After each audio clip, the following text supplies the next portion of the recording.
Hey guys, welcome and welcome back. Tisha here, back for another review of My Five Wives. Go ahead and do me a favor and hit the like button as I get myself together because this. All right, give me a second. Okay, I don't know where I left off. I know I said My Five Wives, Season 1, Episode 9, Love is All We Need. As I said before, hit the like button as we jump into this, and you see one of the main reasons why I don't need to be on camera. Do me a favor and uh bear with my voice.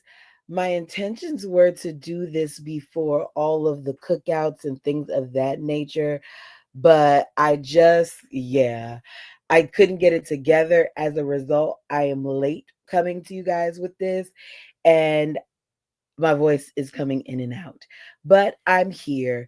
So let's go ahead and jump into the episode. As a reminder, these are the lovely wives of Brady Williams. We begin the episode with Rhonda making a call to Brady's mother, Stella. She basically is needing a shoulder to lean on because Stella herself has been through breast cancer. And with her possible scare, she needs some support. So her results, she tells Stella, show that she has calcifications. And as a result of that, she is scared. Stella has been through cancer as well, but they were able to catch it in time so that at this point where they're filming, she has been, I don't, she doesn't say she's been in remission for 4 years. She says she's been a survivor, like this is her 4 year mark. The sad thing about this when I'm listening to it is recently I just listened to an interview, and someone asked about Stella, and we found out in that interview that Stella has passed because she got breast cancer again, and that time she was not able to fight it. So while she is on screen and she's giving her daughter in law, Rhonda, advice, I found myself becoming very emotional because it's just so sad that she beat it once, and despite the radiation and the chemotherapy and the surgery, that it unfortunately came back and it ended up taking her life. So I felt really, really sad in that moment. She tells her that when she got her diagnosis, Stella did, that she was told, about the radiation and the chemo and the surgery, and that she knew the more that she did, it would better her odds for survival. She tells her that there will be rough days, there will be days where she feels like she's taking it step by step. Sometimes moment by moment, sometimes day by day, but they need her there. Her kids need her there. Her family needs her there. They love her, that she can do it, and that they will be there to support her. That, of course, makes Rhonda, feel good. And she's crying a little bit while this is going on. But they end up getting off the phone call, telling each other they love one another. I'm not going to draw this one out the way that they did in the episode, or the way they made it seem like in the previews that she got some bad news. We find out at the end of the episode that Rhonda is good. But before we find out she's good, there is a lot of worry. There is a lot of concern. She gets an ultrasound done on her right breast. She comes home, tells Brady that it takes a few days to get the results. She's frustrated with all the tests and no definitive answers. She lets Brady know that the doctor would like for the lump to be removed because sometimes, although it will show that it's nothing, there have been cases where it later turns into something else. They agree amongst one another that they'll get another opinion, because Brady doesn't sound like he really wants her to have the surgery. He kind of sounds like he wants it to be something where they check on it every 6 months because that's an answer. That's another option. But he does say, like, let's check with other people to see what the best, course of action is. He holds her and he comforts her, tells her he's proud of her. At the end of the episode, as I said, She does let them know that she got the ultrasound done and it is good news. It is not over, but it is a benign mass. And the only concern now is the size of it, but it is not cancer. So she's going to go see the surgeon to see what they want to do next. So they cry and hug it out. That's the end of that. So Brady heads to the tattoo artist to see about getting his tattoo that was designed by his daughter. We saw that in the previous episode. He shows it to the tattoo artist, and the tattoo artist immediately lets him know that it's not going to work because if it's something that he wants to have longevity with, because of how small it is, at some point lines may bleed into each other. They won't become visible. Seems to me like this artist was very serious about his craft because I've seen over time how tattoos do change because I have some of my own. And I am glad I didn't get anything little because they do fade a little bit. The lines aren't as crisp, like you do see some changes in them. So it sounds to me like this man knew what he was doing. So Brady lets him know that what he really wants is branches and leaves. So the artist is like, okay, well, I think what would be great is if you do like a tree of life. So he takes a picture of Brady's upper arm, his shoulder, and he, says, let me take that picture so I can see what it will look like if I do it on something that size. So he's like, my idea is to draw up an oak. He draws it up. Brady is immediately nervous because of how big it is. He's afraid some of the wives will have a problem with it, even though for him, it's not about the size of it, it's about the symbolism. So he leaves there, and when he shows them the sketch later on, most of them don't like it. I think Robin was the only one who never had anything negative to say about it. Noni says a tree is different than the idea of a band. The part we liked about the band was that it was a band. It wasn't big. It wasn't going to be this big thing on your arm. He shows them the draft.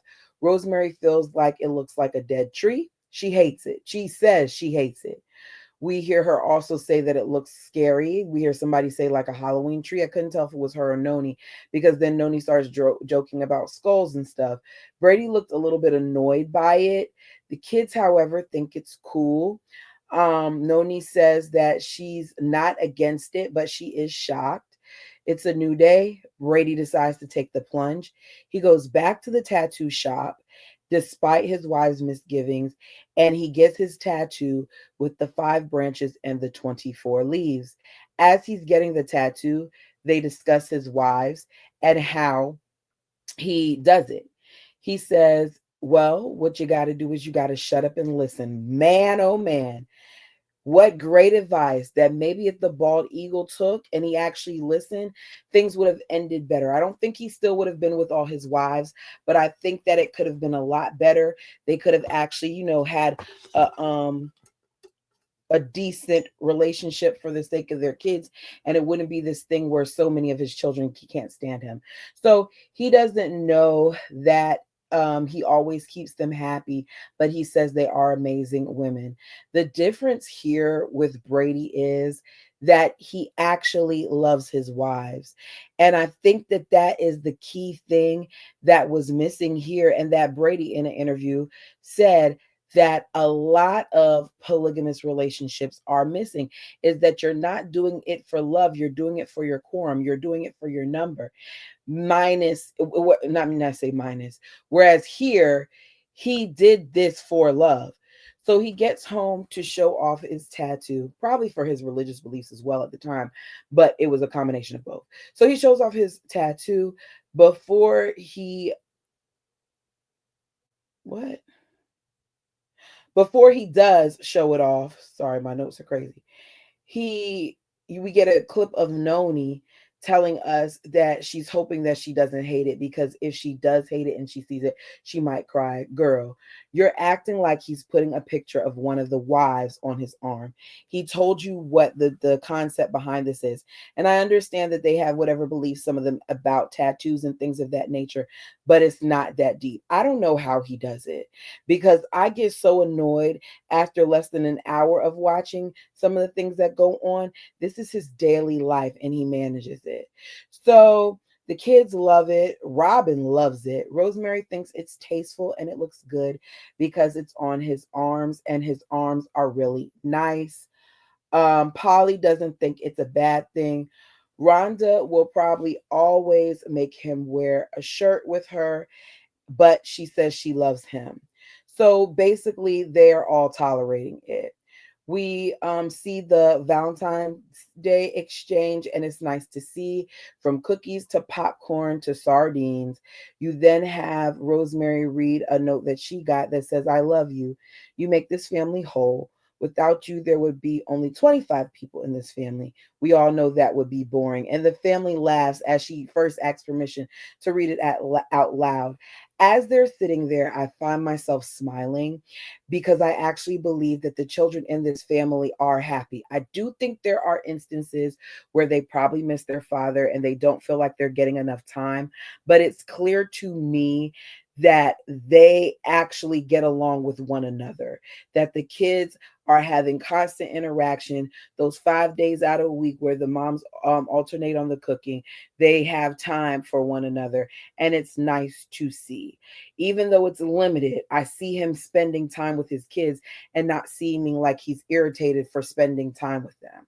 So Brady says they're together because they love each other and they want this, that the goal is for them as a family to fall in love with each other over and over and over again. So Robin and Rosemary are outside, right? They're relaxing on the porch, swinging on the porch the way Robin wanted to swing on the porch with her sister wives. These two are actually doing it. So Rosemary wants to check in with her because they are actually friends. She's not sure if Brady gets it, but she hopes that he does see that Robin needs to feel like her marriage to Brady is important too. So they discuss the fact that Robin is still sad about Brady in this whole ring situation. She knows that Brady cares, but she feels like they struggle with their communication. I think that that's a fair assessment, given that you waited a whole year to actually tell him your true feelings in regards to that ring. She says that she's really taken this, ring situation personally because for her it shows where they were in their marriage. She feels blindsided because she thought they were in a better place and she was happy in her ignorance. I think that the problem here is that Brady is too accustomed to being able to put things off. We've seen how he's openly admitted that he's been late with celebrating anniversaries and things of that nature. And given what I've seen of Brady, I don't think that he intentionally set out to hurt her. Now, if this were the bald eagle, I would have said that he did it on purpose, but I don't think that that's the case with Brady. So Robin says all this brought up some insecurities that go back as far as the beginning of marriage. It is so unfortunate in reading these books that a lot of their religion tells them that they are supposed to suppress the way that they feel, that anything that is negative or seems as combative or confrontational is deemed as bad. Because the ladies, in my opinion, and listening to Robin with the way that she approached the situation, they're stunted in many ways.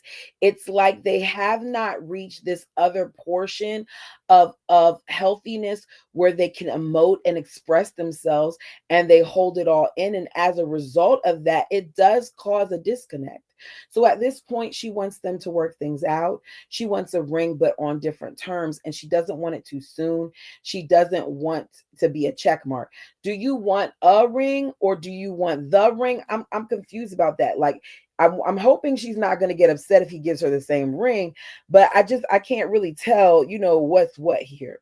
So later that night, Rosemary once again uses her time to focus in on another wife because it is her night and she's talking about Robin. Now, I get it. She didn't speak on her for the entire night. This would have been a conversation that we would have had to have in a day. So she lets Brady know that when it comes time for their 20th anniversary, that as far as she's concerned, there's no pressure in getting her a ring. She's willing to postpone it. She wants him to take time to fix things with Robin. I think that Rosemary, at this point, is my favorite wife, but I don't want Rosemary to keep overextending herself for people. It seems like she does a lot of overextending. So Brady doesn't feel like it will take him that long to fix it. However, Rosemary feels like it might take Robin that long because they've obviously had other discussions about this. And Rosemary herself may have been in a position before where she felt slighted by, her husband or one of the other wives, and she's seen how long it's kind of take her to overcome it. So there's a reason why she said it. But my thing is, obviously it's going to take some time because, sir, Robin had this ring and this issue with this ring for at least a year, and you're just now hearing about it. This isn't going to be a hurry up and let me give you the ring and it's going to be okay thing. This is going to have to be some type of grand gesture. So Rosemary says it will hurt Robin if you take too long. She basically rather wait, even if it takes another year, not just for Robin to be okay. And I love the fact that she admitted this, because at first I thought, oh, she's so selfless, whatever, whatever.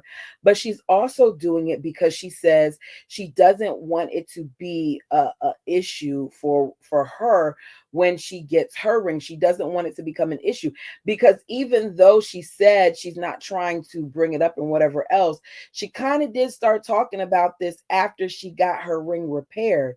So she wants it to be a thing where I can get my ring and enjoy it just as much as you now look at your ring and enjoy your ring. So Brady thanks her, tells her he's working on a solution, but it's going to take some time. He understands that she wants to feel special. She didn't feel loved or cherished, and he messed it up. He then points out that you have to be a good giver in order to be a good forgiver in order to be married, and that the wives have been expert forgivers when it's come to being married to him, meaning he's made, admittedly, mistakes along the way and they've forgiven him. Baldy Locks would never. Bald Eagle wouldn't say a thing. Cootie would act like it's not on him, it's all on them. And owning his part in this makes me respect him. Because I was like, Brady, what in the world? I still feel a way about the fact that you got her to pick out your otherwise ring, but she went along with it. I would have never went along with it. Love Day. So it's the week of Valentine's. Apparently for Christmas, they draw names and get a gift for the family member that they choose. I hope I didn't read this because I feel like I did. And for Valentine's Day, they draw names and make a Valentine for whoever's name they pick. We get to see the kids make the Valentine's Day cards. I already told you about the things that were done. We see Brady get similar floral arrangements that all say Happy Valentine's Day, I love you. And he too points out while he's at the florist that that he's a polygamist. All the wives love their flowers. He tells us he can never go wrong with them. I definitely spoke about Valentine's Day ahead of time. This is what happens when you put your notes all over the place, people, but just follow me. So Josh is getting ready to leave for his trip to Africa. He'll be there with his Uncle Seth for 12 days, which at some point will be followed by his mission. Now, you guys remember when I said I don't understand how Josh was allowed to be, baptized and become a part of the LDS church when they denied both Maddie and they denied McKelty? Well, we got some answers on this. I thought it was like, okay, maybe because the Browns were more vocal, or maybe it was because the fact that they were young ladies, but it turns out that that's not the case. I listened to an interview from 8 months ago that Brady did on Growing Up in Polygamy's channel. Thank you, MW West 3191, for providing the link. I actually did listen to it today while I was in the office. And Brady answered a few questions that I had, but I want to talk about this one in particular when it came to that, which is the reason why his son was accepted in the LDS church was because they fought for it. Brady said that the higher ups were not going to even allow him to be baptized or go on his mission. We were not shown this because Josh did not want that part of his life on the show, which is fair. And I appreciate the fact that Brady and the moms respected his wishes, as well as the church didn't want it too heavily discussed. So his son, and I believe, I can't remember if it was one of his daughters, but I know it was another one of his kids, got the same exact letter that was given to the Brown children, but Brady wasn't having it. They didn't even want Josh to be in his father's home, but his son Josh is a lot like Brady, and neither one of them were willing to take no for an answer. So, the long story short of it, if you want to hear more about it, I'm going to make sure I put that link down below. The long story short is that he ended up going to the top, going from person to person, and a man by the name of Thomas ended up writing a letter which overrode everything that they were trying to do in terms of keeping him out. So he was then allowed to join the LDS church as well as stay in his father's home until he went on his mission. Now, I personally wouldn't want to be a part of something that made me have to go through all these hoops and hurdles in order to just even become a part of it, but this was his desire. So his son was baptized and he went on a mission. I think he said it was to Ecuador for 2 years. And after all that, he ended up having another child who had the same thing, where that child, I believe it was a young lady, I'm not sure, don't quote me on it, listen to the interview, but that child wanted to also be a part, and it was the same thing where they got the same exact letter where it was denied. And after all that he went through, he ended up going to the church office building saying, listen, I got a lot of kids who want to join the church. Can we just make an exception for the Williams family? And they did, because he said that, they've even been allowed to see certain things. I can't remember if he said the baptism or what, but stuff that you normally wouldn't be privy to if you're not a member, they've been able to see. Um, Really good interview, to the point where I'm probably going to be looking for more about him when I'm done watching this, because he even talked about how he had a crisis of faith, and how even though they're no longer a part of this and he doesn't necessarily believe in polygamy, he believes in his family, which that's a whole nother thing. But they are still living together, and they did move. They're still, I think they didn't move to Seattle. He explained where they moved. But as I said, go listen to the interview, because I literally listened to it at work and I didn't take any notes on it, but I thought, it was a good thing. Only thing I grabbed was that one little piece where he said the thing about what happened, but it had a lot of little gems in it. So let's go back to the show. Josh is preparing to leave for his mission. His parents stand by as he packs, reminding him to make sure that he has his passport and toiletries and his visa. What I recently learned while reading the book that we're currently reading on the channel, Under the Banner of Heaven, is that they actually have to pay for their mission. I said it in the review of the book. I previously thought that this was something that the church paid for. I did not realize that they basically take care of themselves. So that's just an interesting fact. Paulie is worried. Brady is a little worried, but he's proud. He hugs his family goodbye and then he leaves. He doesn't even want his dad to drive him to the airport. So it's Robin's night. They discuss the ring a thing again. He tells her that he got the ring off the dresser and he just wanted to let her know. The moment that she put the ring on the dresser, you cannot tell me that she didn't realize when it was off the dresser. She probably was beaming, like eyes beaming in on it, like, oh, it's still there. It's still there. Anyways, here's my thing that I noticed about Brady when he talks to some of his wives. There's this moment where he's talking to them, and I just see how infantile his wife seems to be. I might be using the wrong word, but that keep sweet stuff is just something that appears time and time again, in the way that, it's like, honey, I did it. And I get that you're trying to butter her up, but it's something about it and the way that she's like, yeah, I do. Well, I like surprises. It's just, yeah. Anyway, it's not baby talk, but there's something about it that's cringy to me. Maybe it's just me. Y'all can tell me down below. So, what did I say?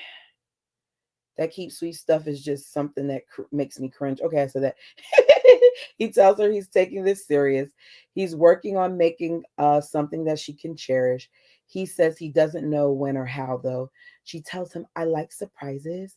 She tells us this problem happened because for years they haven't said anything. They wanted to be sweet and supportive and okay with it, but everybody gets to a point where enough is enough. That goes back to me saying, keep sweet. I'm telling you guys, it's the same thing that you hear in the books with these families over and over and over again. Issues built up because they did not discuss the issues. They brushed it under the rug.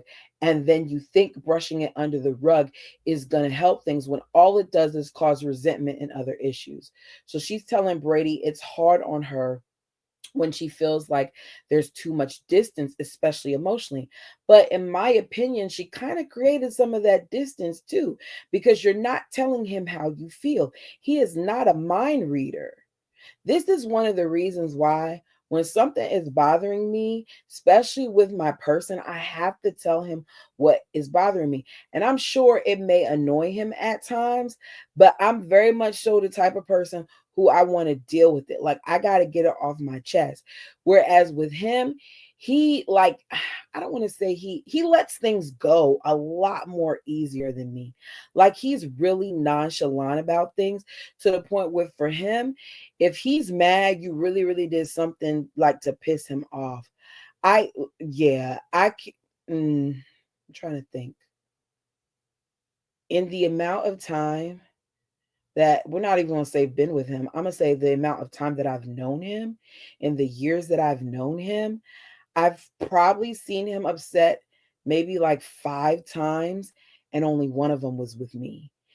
When I say, and I'm not saying that I didn't do things that would have upset him. I'm saying that's how mellow he is. Like he's not the type of person who's like me, where I just got to get it. Like, what do you mean? I was fussing the other day. I was fussing because my son is supposed to take his prom pictures and stuff at the house, and I was looking on the outside of the house like, what are you doing? You got a honeydew list? What's going on? Just to do the honeydew list, and my son had changed his mind, and now he's doing all these different locations where he's going to be taking pictures with a photographer. Talk about annoyed.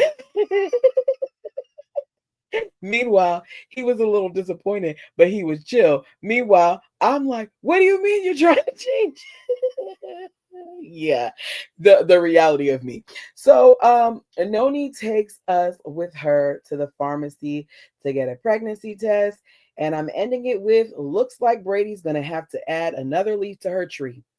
I don't know if she's pregnant or not, but the fact that she's taking pregnancy tests makes me think that maybe there is a bun in the oven. I don't know. Anyways, if there's anything that I left out that you want to discuss, put it down below. What do y'all think about this ring thing? Do you think that there's really a right way for Brady to fix this? If you got any ideas, put it down below. Now, hopefully he did the right thing. I'm assuming he did since, they're all still together, but we'll see. Anyways, thank you guys so much. Until next time.